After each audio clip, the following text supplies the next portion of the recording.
みんなで笑って暮らせる世の中にしたいです。そのためには象徴が必要です。象徴？平和の象徴。この国から犯罪が減らないのは国民に拠り所がないから、頼れる柱がないからです。ですから僕がその柱になります。Il y a plus de 40 ans est née une idéologie portée par un jeune homme sans haltères. Le monde a besoin d'un symbole. Un pilier sur lequel se reposer face à la hausse de la criminalité qui suivit l'apparition des haltères. C'est avec une grande ambition que les paroles de Toshinori Yagi vont résonner dans la tête de Nana Shimura, alors 7ème détentrice du One for All. Leur rencontre a été marquée par la folle détermination de celui qui va alors devenir le plus grand héros que le monde n'ait jamais connu. Un homme qui sauvera tous ceux qu'il pourra. All Might. Un homme pour les sauver tous. One for All. Malgré ses 15 ans et des ambitions qui dépassent ses capacités physiques, Toshinori Yagi a l'âme d'un héros. Parce que du fait d'avoir vécu sans pouvoir, il sait l'importance et les responsabilités que cela implique d'en avoir. C'est pourquoi Nana va voir en lui le digne successeur de cet alter qui se transmet à travers les générations pour combattre sa némésis, All for One. C'est ainsi qu'elle va lui confier l'avenir de la société et les espoirs de 7 générations qui ont cultivé cet alter pendant près d'un siècle. Après un entraînement difficile qui va d'ailleurs inspirer celui du prochain successeur, Toshinori va devenir le 8e héritier du One for All, ce flambeau sacré qui se transmet à travers les générations. Il ne le sait pas encore, mais il sera le plus grand d'entre eux. Celui qui aura cultivé ce pouvoir pendant le plus longtemps. Et celui qui arrivera à vaincre l'ennemi le plus redoutable que ce monde ait connu. Contrairement à tous ceux qui naissent avec un alter, Toshinori s'est entraîné dur pour le mériter. Avant même d'avoir construit son histoire, c'est ce qui le rend déjà différent des autres. Grâce à ce pouvoir, il va ensuite intégrer la plus prestigieuse école du pays, la UA Academy. Cette école qui a formé les plus grands héros de l'histoire et qui continuera à les former au fil des années. Mais cette période de l'histoire est incarnée par un fort taux de criminalité. La paix n'existe pas encore. Et pendant que Toshinori apprend à devenir un héros, l'incarnation du mal continue de prospérer. Et l'été de sa 3e année d'école va être marqué par un événement dramatique.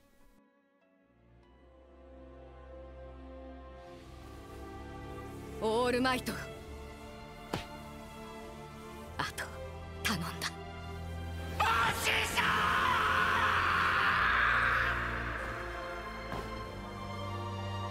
素晴らしい喜劇をありがとう。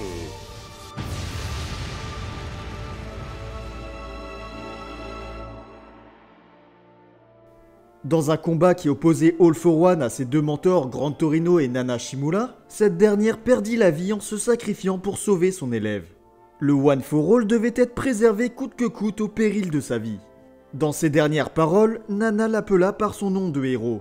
Ce même nom qui symbolisera la paix pour toute la population des années plus tard. All Might, je compte sur toi. Cette phrase résonnera dans la tête de Toshinori. Son mentor qu'il considérait comme sa propre mère a tout abandonné, même son propre fils pour ce pouvoir qui doit apporter la paix. Toshinori doit réaliser ce rêve fou qu'il lui a partagé lors de leur première rencontre. Devenir ce pilier sur lequel les gens pourront s'appuyer. Devenir un symbole de la paix. C'est sous les conseils de Gran Torino, profondément marqué par le décès de son ami, qu'All Might va alors quitter le Japon pour les États-Unis après avoir obtenu son diplôme à UA. Tant qu'il ne sera pas assez fort pour affronter All for One, il doit se cacher et continuer à cultiver son pouvoir pour espérer qu'un jour il puisse le combattre et le vaincre. C'est au printemps que Toshinori Yagi, fraîchement diplômé à UA, s'envole pour les États-Unis, avec pour objectif de revenir avec le pouvoir de sauver tout le monde.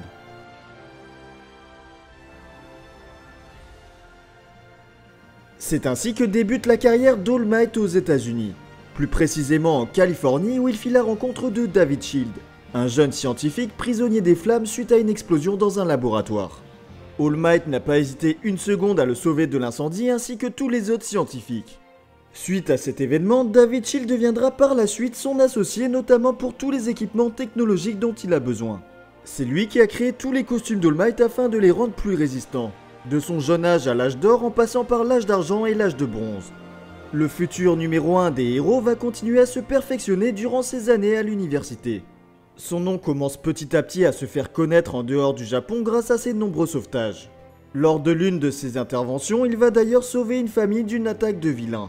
Et sans le savoir, planter son idéologie dans la tête d'une petite fille émerveillée devant ce héros japonais à la prestance incroyable. Cette même petite fille deviendra plus tard l'héroïne numéro 1 des États-Unis. Son influence va au-delà de son pays natal puisque même les plus grands héros étrangers se sont inspirés d'All Might.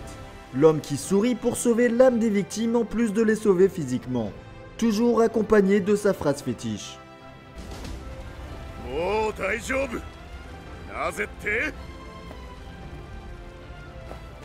私が来た！ Après avoir terminé ses études à l'université, son retour au Japon marque le début de l'âge de bronze et son ascension fulgurante vers le sommet. Plus son influence grandit, plus le taux de criminalité du pays diminue, jusqu'à atteindre moins de 6%. Un chiffre exceptionnel quand on sait que le taux de criminalité dans la plupart des autres pays dépasse les 20%. La paix est plus que jamais présente grâce à son aura qui dissuade les vilains d'agir. Une nouvelle ère de héros s'installe au Japon grâce à son influence et le métier de super-héros devient prépondérant. All Might a fini par atteindre son rêve. Il devient le numéro 1 des héros et le symbole de la paix, le pilier sur lequel les gens peuvent s'appuyer. Son aura est tellement grande que la population ne se sent plus en danger. Il est l'homme qui sauvera toutes les personnes en détresse. Le plus grand héros que le monde n'ait jamais connu. Seulement la population ne le sait pas. Mais la menace All for One est toujours présente. Durant l'âge d'argent, un immense fan le contacta pour travailler à ses côtés. Ce fan n'était nul autre que Sir Nightai. Même si All Might a toujours préféré travailler en solo par principe, il accepta après que celui-ci ait énormément insisté. Son alter de prédiction et son intelligence lui fut d'une grande aide et leur duo dura près de 5 ans. Les deux coéquipiers s'entendaient bien, mais un événement d'un grand ampleur arriva.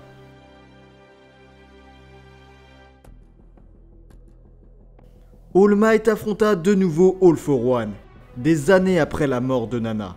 Presque 30 ans après, All Might n'est plus le même et a accumulé des années d'expérience en tant que numéro 1 des héros et symbole de la paix. C'est un combat de titans qui oppose les deux hommes les plus puissants de la planète dans une guerre d'idéologie. Le bien contre le mal. One for all contre All for One. Après avoir cultivé son alter pendant des années, All Might a enfin la puissance nécessaire pour renverser le mal incarné et ainsi terminer ce combat qui dure depuis 8 générations de successeurs. Le symbole de la paix domine le combat, mais la rage et l'envie de venger Nana va lui porter préjudice. Il va répondre aux provocations d'All for One et se faire surprendre par le génie du mal qui va lui infliger une énorme blessure. Du sang coule tout le long de son corps, arraché au niveau du ventre. La blessure est si terrible qu'All Might se retrouve à combattre les tripes à l'air, déterminé à achever ce combat commencé il y a une centaine d'années. Un traumatisme pour All for One qui continuera d'en faire des cauchemars des années plus tard. Après une opposition acharnée, All Might réussit à vaincre son antagoniste, mettant fin à ce pourquoi le One for All a été créé. Du moins, c'est ce qu'il croyait. Puisqu'il reviendra 6 ans plus tard en tant que chef d'une organisation connue sous le nom de la Ligue des Vilains. Ce combat fut le plus compliqué pour All Might qui perdit son estomac et un poumon. Les opérations et les séquelles l'ont tellement affaibli qu'il n'est plus en mesure d'utiliser le One for All que 3 heures par jour. Mais malgré tout, il voulut sortir au plus vite de l'hôpital pour continuer à sauver le plus de monde possible. Qu'importe son état. Ce qui comptait, c'était que la lumière du symbole de la paix ne cesse d'illuminer la population. Si ce combat s'est déroulé en dehors de tout pour ne pas être médiatisé, les gens se demandaient où était passé leur symbole. Une question s'est alors posée inévitablement. Faut-il qu'All Might trouve un successeur et prenne sa retraite? Étant un grand fan d'All Might, Sir Nightai ne voulait pas le voir mourir et voulait qu'il prenne sa retraite au summum de sa gloire avant qu'il ne soit trop tard. Il voulait qu'il trouve rapidement un successeur à Yuei qui incarnerait les mêmes valeurs que lui. Quelqu'un de sympathique, joyeux et fort, pour prendre la relève de son statut de symbole mais aussi du One for All. Mais All Might n'avait pas les mêmes valeurs. Il pensait qu'il fallait qu'il continue de perdurer le temps de trouver un nouveau symbole. Parce que si le pays n'avait plus aucun pilier sur lequel s'appuyer pendant cette période de transition, la société finirait par s'effondrer. Et ce qui devait arriver arriva. Suite à ces opinions divergentes, les deux acolytes se séparèrent. Nightai avait utilisé son alter de prédiction pour voir l'avenir d'All Might et lui a prédit une mort atroce. tué par des vilains dans 6 ou 7 ans s'il continuait à mener sa vie de héros. Suite à ça, la relation des deux hommes se dégrada et ils s'éloignèrent.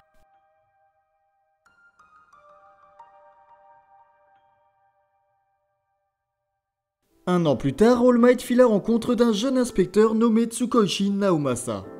Débordé par le travail en raison de sa séparation avec Night Eye, All Might ne pouvait plus gérer toute la paperasse liée à son agence. C'est pourquoi Naomasa est venu lui rendre visite afin de lui en parler. Car en tant que numéro 1 des héros, il se doit de montrer l'exemple et ne pas négliger le côté administratif de son agence. Il s'est entretenu avec Monsieur Yagi, un assistant d'All Might qui s'occupe de lui transmettre les messages importants.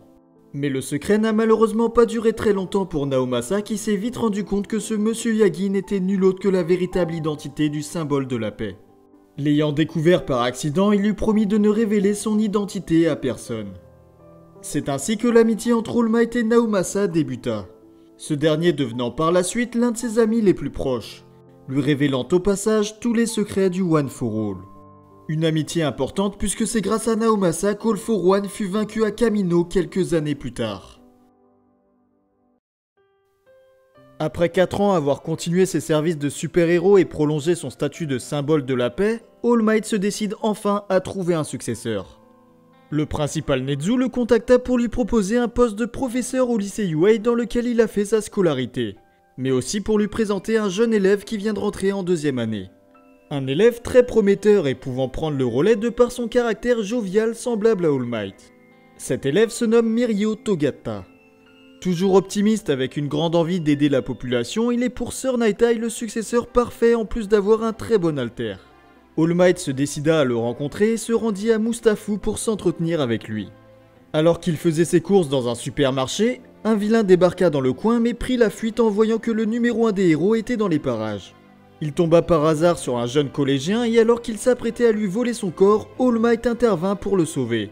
Il s'avéra que ce jeune garçon de 14 ans, Izuku Midoriya, était l'un de ses plus grands fans et par un concours de circonstances deviendra son successeur. Ce jeune garçon sans alter lui rappela sa rencontre avec son mentor. Et sa volonté d'aider malgré qu'il n'ait aucun pouvoir le poussa à lui transmettre le One for All. Encore une fois, Sir Night Eye ne fut pas du même avis et leur relation se détériora au point que les deux hommes arrêtèrent de se parler. Il resta fixé sur son avis que Mirio est le plus digne d'hériter du One for All et commença à l'entraîner en le prenant en stage dans son agence. De son côté, All Might entraîna Izuku pendant 10 mois pour qu'il soit apte à recevoir le One for All sans que son corps ne se brise. Cet entraînement fit écho à celui qu'il a dû endurer afin de lui-même recevoir le One for All de Nana Shimura. Après ces mois d'entraînement intensif, Toshinori transmit son pouvoir à son successeur, lui confiant ainsi les espoirs de 8 générations. Mais il le sait, en passant le flambeau sacré, le One for All disparaîtra petit à petit de son corps. Cependant, son rôle n'est pas encore terminé, puisqu'il doit faire de ce jeune garçon un héros qui prendra sa place en tant que pilier de la société. Les jours passèrent aux côtés d'Izuku qui admirait tant All Might et se donnait à fond pour parvenir à maîtriser cet alter. Et une relation particulièrement forte naquit. Non pas juste une relation de prof à élève, mais une relation de mentor à successeur. Naturellement, cela provoqua de la jalousie chez un de ses élèves qui connaissait Izuku et ne comprenait pas pourquoi All Might était si proche de lui. En effet, Katsuki Bakugo était également un grand fan du numéro 1 des héros depuis son enfance. Plus tard, à cause de son caractère, il se fit capturer par la Ligue des Vilains. Ces derniers pensaient pouvoir faire tomber la société en ralliant un apprenti héros dans leur camp. Mais finalement, d'une autre manière, cet événement accéléra la chute d'All Might. Grâce à une grosse enquête de Naomasa, les héros trouvèrent la planque de la Ligue et de son chef, All for One. 6 ans après sa défaite, le mal incarné était de retour avec plus d'un tour dans son sac. À commencer par des Nomu plus ou moins puissants créés scientifiquement avec l'aide d'un complice. Agissant dans l'ombre toutes ces années, All for One avait préparé un nouveau plan pour régner sur le monde. Il avait lui aussi choisi quelqu'un pour lui succéder, mais pas n'importe qui. Il fallait quelqu'un qui puisse déstabiliser le numéro 1 des héros, à tel point qu'il n'aurait pas la force d'en venir à bout. C'est pourquoi il se tourna vers le petit-fils de Nana, Tenko Shimura. Cette révélation toucha fortement le symbole de la paix qui le vit comme un échec. Un descendant de son mentor qui se battait pour la paix allait devenir le symbole de la terreur. All for One profita de ce moment de faiblesse pour dévoiler sa véritable apparence au monde entier. comment un homme frêle aux portes de la mort pouvait sauver la population de ce monstre. En dévoilant le vrai visage d'All Might, il pensait pouvoir détruire psychologiquement le pilier qui maintenait la société. Mais c'était sans compter les dernières lueurs d'espoir qu'incarnait le plus grand héros de tous les temps. Nous, les héros, avons beaucoup à protéger. C'est pourquoi nous ne pouvons pas abandonner. Alors qu'il revoyait sa fin arriver, il repensait à tous ces moments passés avec son successeur. Ce supplément d'âme lui donna la force d'utiliser les dernières braises du One for All, poussées par toute la population. Au terme d'un ultime smash, All Might parvint de nouveau à remporter ce combat. Mais au prix de gros sacrifices. Cette fois, c'est terminé. Il ne pourra plus jamais protéger la population. Le pilier s'est effondré, tandis que les vilains en profitaient pour sortir de l'ombre. Sans symbole de la paix, le crime se répandit comme la peste. Pendant toutes ces années, All Might avait seulement caché les problèmes sous le tapis grâce à son influence. Mais sans lui, tous les problèmes ont fini par ressurgir. C'est le début de l'effondrement. Un seul homme peut porter une société sur ses épaules, mais pas n'importe quel homme. Endeavor, le nouveau numéro 1 des héros, essaya de devenir ce pilier, en vain. Le gouffre qui sépare les deux héros est immense et il le sait. Il ne pourra jamais avoir la même aura, et ne fit que retarder l'inévitable.